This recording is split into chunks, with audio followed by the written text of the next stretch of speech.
All right, welcome to the Sharp Mind Show, episode 37. I'm Nate, the Fit Future MD, your host. Make sure you shop at InserCell.com. Pick you up a cool, inspirational t-shirt today. Use code FitFutureMD for 20% off. All right, we got to talk about the stock market. So you got AMD. AMD pops 23% yesterday on an open AI deal, right? So, as everyone recalls, NVIDIA has had a crazy run up, right? And NVIDIA seemed like it was going to be the most, like it was basically going to put everybody else in the chip industry out of business, right? So you saw NVIDIA doing this and AMD doing this, right? So this made AMD what's called a value stock, or also what's called a sympathy trade. So a sympathy trade is when you see a stock running hot in a sector and you purchase another stock that is basically this, the same style company. They do the same thing and then riding that company up with the other company, right? So, but this deal is pretty crazy. If you start looking into the deal, OpenAI gets 10% of AMD here in this deal, right? Like what? That's crazy, right? Why would you give up 10% of your company, you know, just to sell some chips? Pretty crazy if you ask me. But maybe this keeps AMD from having to produce their own artificial intelligence, right, to keep up. Now OpenAI will have a reason to share their software and stuff like that to help them. But this is pretty crazy to think about because now OpenAI has over $1 trillion in deals, right?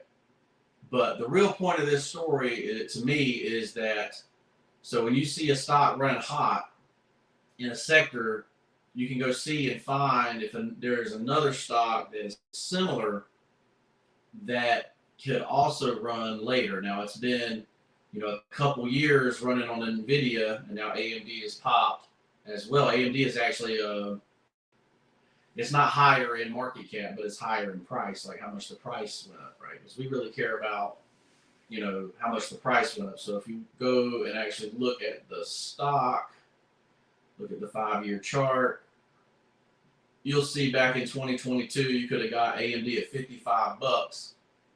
Now it's sitting over $200, 4x, 400% increase, right, on AMD, right? So that is what you're looking for, right? You're looking to say, okay, I got my 15% here that we're putting away. NVIDIA just ran up. NVIDIA might have gone down in 2022 too, but it definitely went down last year or earlier in this year. It was like $92 or something. But you see that kind of stuff and you go, okay, where can I invest that's going to get the same run up eventually? It might be delayed or, so if you took $1,000, so if you're a regular person, right, you took $1,000, right, of the 15% you're going to invest every year as a normal person. You took $1,000 and you put it in AMD in 2022. Now it's worth $4,000, right? Basically, 3 years, you made $1,000 a year on this stock. That's a great return. And if you're a normal person, who would want an extra $1,000 a year, right? Complete genius on that, right? So keep that in mind. These things are all over the place, right? And I'm not saying that you put the whole 15% into stuff like that. I'm saying, most of your money is going to go into well diversification. But every year, if you pick one or two stocks that are going to, you definitely can make yourself have a better life or even be, financially free off the stock market, right? So, and this is even at a time when a lot of people are pulling back from the stock market and going into more of alternative assets like gold and crypto and silver and that kind of stuff. So keep that in mind. This episode is brought to you by London and the Googly Goo, which is my wife's children's book. If you have nieces, nephews, or children of your own, be sure to check out London and the Googly Goo, available on Amazon and in the link in the description. All right, so we're going to move on to the quote of the day. And the quote of the day is, I'm not afraid of storms. I'm learning to sail my ship. Right? So there, in life, you have a choice, right? Are you going to be a regular worker? Right? So, Robert Kiyosaki, and I'll talk about him in a minute, but Robert Kiyosaki has a cash flow quadrant, right? You got employee, specialist, which is like doctor, lawyer, then you got big business, and you got investor, right? So in life, you got to choose what you're going to be, right? Are you going to be an employee? Are you going to be an entrepreneur and try to get on the big business side or the investor side, right? And when you choose to be an entrepreneur or an employee, you may end up trying to learn how to sell a ship, right? Trying to learn things that you don't know about yet, right? Or navigate through what they call a blue ocean, right? A blue ocean is a space that no one's ever been before, right? So when you go through a blue ocean, you're going to face hardship. You're going to face storms, right? And if you go through with the attitude that, you're going to face a storm and you're going to have to go through storms and you're going to have to work hard and you're going to have to sacrifice time and, that kind of thing. It's really, entrepreneurship is really about what you're willing to give up, because as an employee, most employees, you work 40 hours a week, you get your health care, you get your 401k retirement accounts, and you go home and you chill, right? Or whatever you choose to do, whether you work out or you're taking kids to band practice, whatever. But as an entrepreneur, you may end up, so one of the first entrepreneurs I encountered here, he basically sat at his shop from 8 a.m. to 8 p.m. Every day, 7 days a week, all summer, right? So what did he give up to sit at that shop all the time, right? You're not going to recitals, you're not going to games, you're not going to, you're missing church, you're, all that kind of stuff, right? But, his business had been around since the 1950s, right? The man was in his 80s still doing this, right? So keep that in mind. That's what I think, really needs to be said in this culture about entrepreneurship, is that what do you have to sacrifice? And the way that I choose to do it is I choose to wake up early, right? So I wake up at 4 a.m. every day, and, I choose to run my business at that time. And I'm also still having to work a full-time job trying to run the business, right? So keep that in mind. That's when I choose to sacrifice my time. I'm not willing to sacrifice the time later in the day. Like I say, when I get off work, I want to be with my family, that kind of thing. So you have to choose what you're willing to give up. I'm willing to give up sleep. Screw some sleep. I'm good. Give me 5 hours. I'm good to go. So, a lot of people need 8 to 10 or want 10 or think they need 10. You just sleep faster, right? According to Arnold Schwarzenegger. So keep that in mind. Don't be afraid to storm if you're going to be an entrepreneur. Just learn to sail the ship, right? So, like I say, and there's a lot of entrepreneurs out there that still don't know how to sail the ship after a long, long time, right? They're still, every day they're having to put out fires, right? Instead of knowing how to navigate around storms. So keep that in mind. That's the quote of the day. So, I was watching the iced coffee hour yesterday, and of course they had Robert Kiyosaki on. If you don't know who Robert Kiyosaki is, he's the guy that wrote Rich Dad Poor Dad, which is basically most entrepreneurs' first book that they read, as far as because basically what it does is it reshapes your mind or starts making you think about things differently, right? So in that book, he calls people's houses not an asset. He calls it a liability. Um, you know, the rich don't work for money, stuff like that, right? So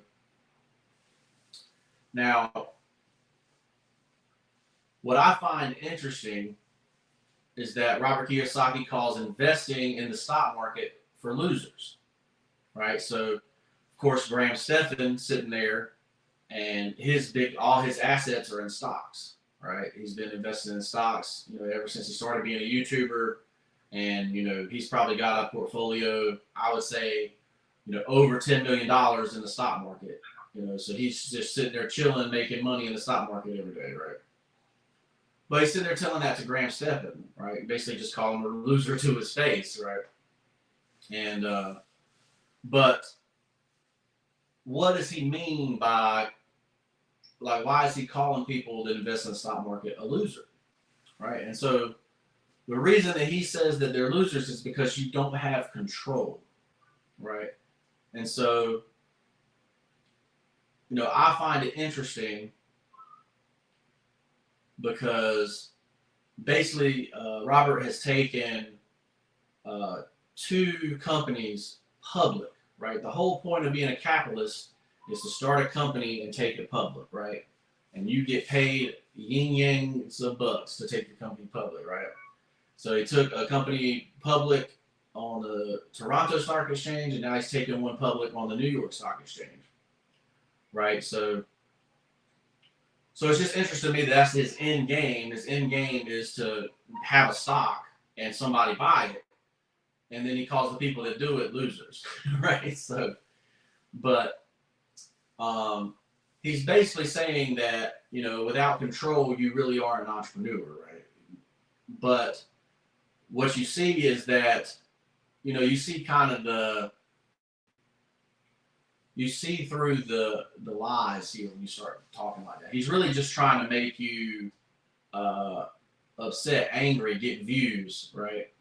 When he says stuff like this, because one of the richest men in the world invests in stocks, and that's his game, right? That's Warren Buffett. So you can't say that, you can't say Warren Buffett's a loser, right? Warren Buffett's one of the biggest winners on the planet, right? And so you really have to think about stuff like that, right? So the reason that I like the stock market the most is because the stock market doesn't care what your credit score is. It doesn't care how much money you start with anymore. Like, it used to care how much money you start with. You used to have about $10,000 to start.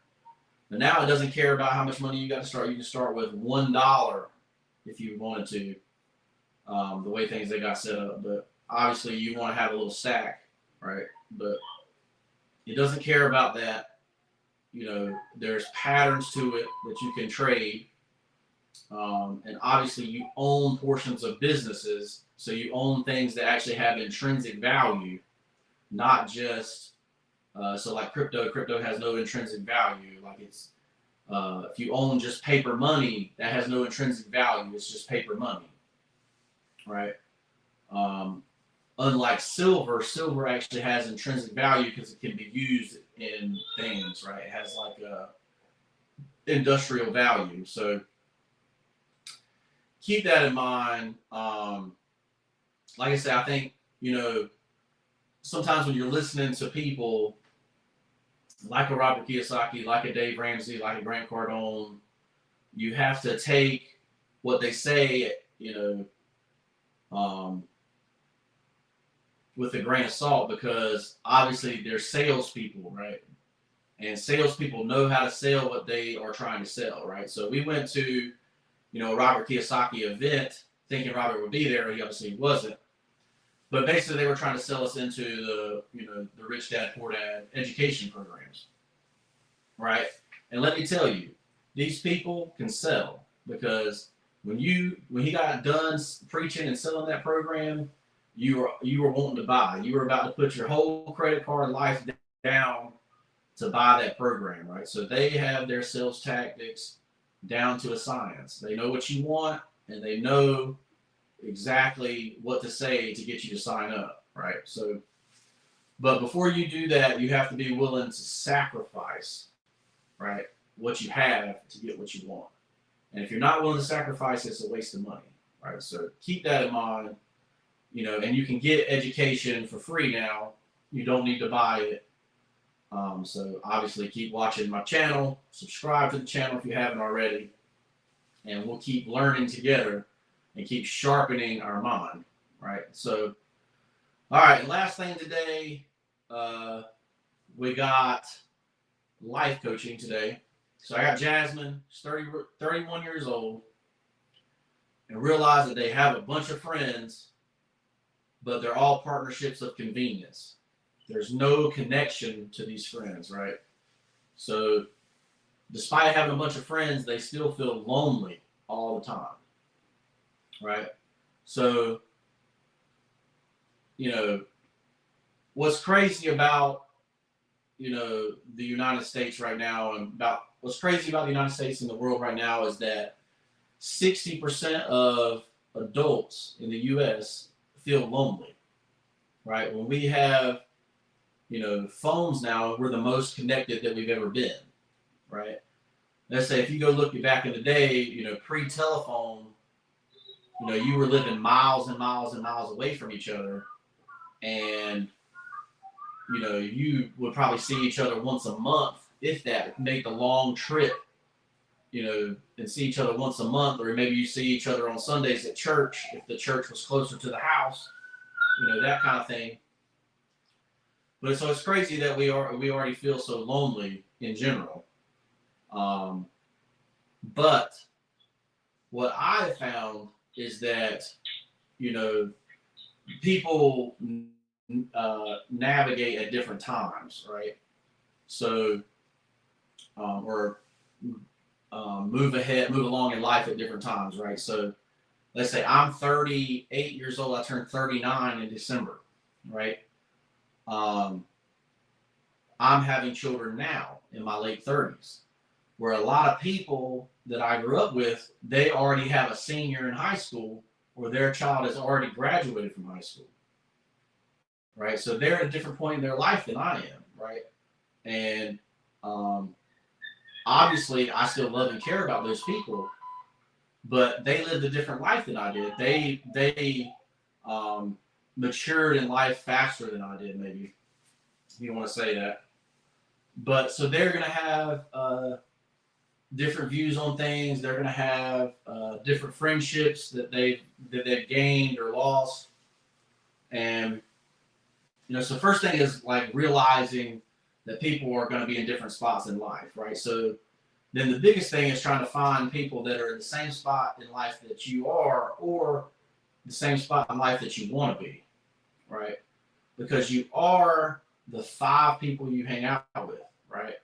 So if you hang out with 5 people that do drugs, you're going to be, or 4 people that do drugs, you're going to be the 5th one that does drugs, right? If you hang out with people that drink all the time, you're going to be the 5th person that drinks, right? So you got to keep that kind of stuff in mind when you're choosing who you hang out with. And then, like I say, I went to ECU, I went to a party school, right? And I would say, 50% of the people that were there are going to end up being alcoholics, right? Because they party in their 20s and just never stop, right? And if you're a person that doesn't want that, right, then obviously you're going to grow apart from those relationships, right? So, but that's the biggest thing, is to find groups, find that are like-minded like you, that are trying to build or what you're ever trying to build in. Like I say, some people want to be gamers, so you find friends that are gamers. Some people, have children. You find people with children. You become friends with the parents of the kids that your kids are on teams and stuff like that.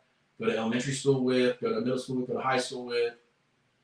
So things change. So, but I would say a big thing to, if you're 31 and you got a partner, the biggest thing is to connect with your partner, right? So, make sure you're touching each other, make sure you're hugging each other, kissing each other. That's the biggest thing. Like I say, that's one thing that I do every day. I make sure I kiss my wife and I kiss my children every day, right? So, and I make sure you tell them I love them. So, because you don't know if it'll be the last time you can or not. So, keep that in mind. Hopefully, this kind of stuff will help Jasmine here. What do you think we should do to help Jasmine? How do we make people feel less lonely in a time where we're all connected, right? So, I'm Nate, and I'm a life coach. If you're looking to help your life, set up your life the way you want it to, sign up for life coaching. Shop at InstaSale.com, pick you up a cool inspirational t-shirt, and pick up my wife's book, London and the Goo Goo Goo, available on Amazon. Like the video, subscribe to the channel, comment down below, let me know what you think about any subject I went through, and we'll see you in the next piece.